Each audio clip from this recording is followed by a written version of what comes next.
Okay, as of lately, we've been hearing a lot about this jewelry that was on the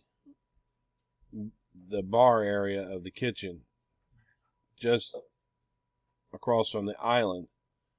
You can see 1, 2, 3, 4, 5, 6, 7, 8, 9, 10, 11, 12, 13, 14 pieces of jewelry here. This right here is a Rolex.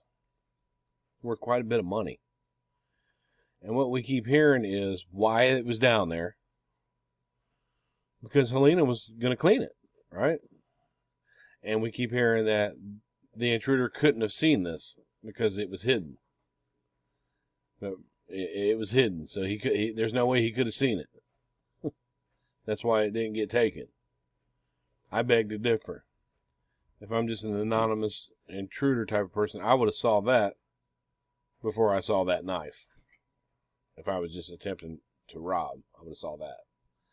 But what we keep hearing is why that was down there.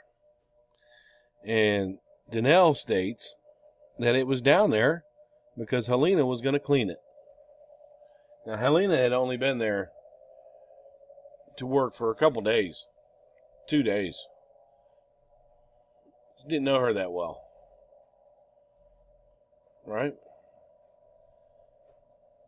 I looked in testimony, and there's absolutely no testimony, really, about the cleaning of this jewelry. We get that from the family, or from Darlie, that she was going to have her clean it the next day. It's probably not a good idea to leave that kind of jewelry sitting out until the next day. But further investigating of that, see, I meant to ask Bezia when I had her on about the jewelry, but I didn't. I never got a chance to. Okay, so we've heard a lot about it. How it got down there, the jewelry box was in a chair. How you couldn't really see it from here because there's a couple bottles, but you could see it. You could definitely see it. This looks like a purse right next to it, to be honest with you. It really does. I'd be looking for that purse. But let's take a look at this. This is written by Cliff Truxton, who studied the case very well. Darlie brings the jewelry box downstairs into the family room. She sits in an armchair and asks Halina to come to her and see what she had. She shows the jewelry in it to Halina. Halina identifies this jewelry box and says that when she leaves, it will be just by the armchair in the State's Exhibits photos. The box is in a chair.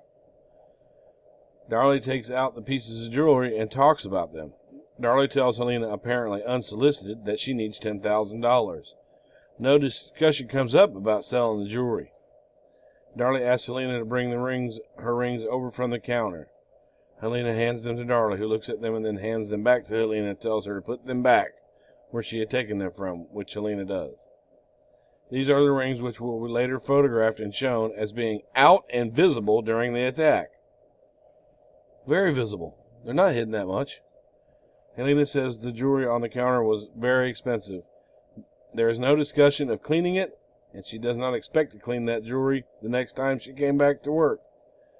It's the 4th time that Halina has been around Darlie. Now, where we get the cleaning of the jewelry from comes directly from Darlie. That it was only down there to be cleaned. She would wear all these rings, and she wore this stuff all the time. But that's a lot different from saying that it was down there to be cleaned. And I just wonder why that Darlie Routier's supporters would say that Halina was supposed to clean it when they have no evidence of that. Now, to be quite frank, I have no evidence of this conversation. None. But I have heard that she tried to sell it for $10,000 before. And here Halina is saying that she had no idea that she was supposed to clean them. She don't know why she brought them down there for the $10,000. These are just the little discrepancies in the case.